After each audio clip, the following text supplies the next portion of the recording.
الحمد لله رب العالمين والصلاة والسلام على أشرف الأنبياء والمرسلين وعلى آله وأصحابه أجمعين أما بعد.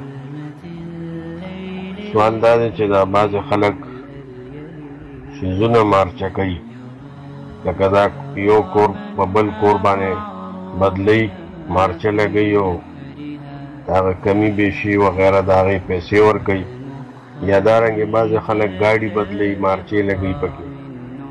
نو دا بیع څنګه ده؟ نو جواب دا دی چې دې کې هېڅ حرج نشته، دا صحیح ده. په دې کې لکه اشیاء ستو کې هم دا داخل نه دی چې کوم اشیاء سته هغې کې ربا راځي، سود راځي.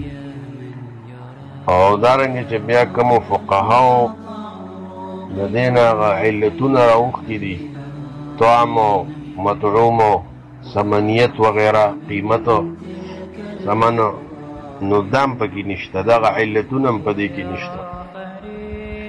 ځکه ذهب بالذهب سړی چې سره زر پس اشیاء سته دا دي، الذهب بالذهب والفضة بالفضة والتمر بالتمر والملح بالملح والبر بالبر والحنطة بالحنطة والشعير بالشعير.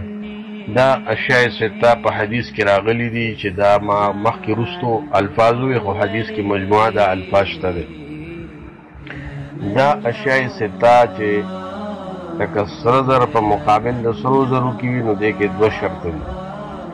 یو دا چې یدن به یدن به لاس په لاس وي.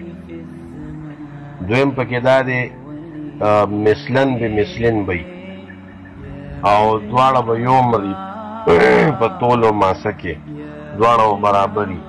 که چېرته دې کې قرض شي نو هم سود دی، یدن به یدن نه وي، لاس په لاس نه وي، نو هم سود دی. او که کمې بیشي پکې راشي نو هم سود دی، ځکه یو جنس دی، نو یو جنس کې دا نه دي پکار، دا سود کې راځي.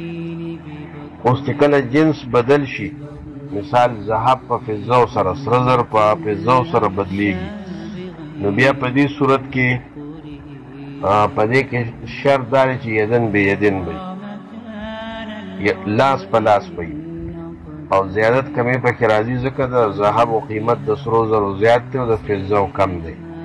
نو خامخا فضه به د هغې مقابله کې زیاتي او ذهب به کمي. نو دا د مختلفو اجناسو. او بعض اهل علم لکه وایي چې ربا چې د صرف په د شپږ اشیاو کې راځي، د دې نه علاوه نورو شیزونو کې ربا نه راځي، صرف د شپږ اشیا دي. او څه فقها داسې دي چې پکې علتونه وي، طعام څوک وي او څوک ادخار وي، قوت وي او ثمنیت وي. نو دا کور په مقابل د کور کې یا ځمکه په ځمکه مارچه کول یا ګاډي په ګاډي مارچه کول، دا نه په دې اشیاء ستو کې داخل دي او نه پکې دغه علتونه مذکوره شته دی. نو لہذا په دې کې څه حرج نشته که څوک دا مارچه لګوي. مثال په طور سره یو ګاډی نوی دی بل زوړ دی، د نوي ګاډي قیمت زیات دی، د زوړ کم دی، د هغې مناسب پیسې به ول ورسره ورکړي.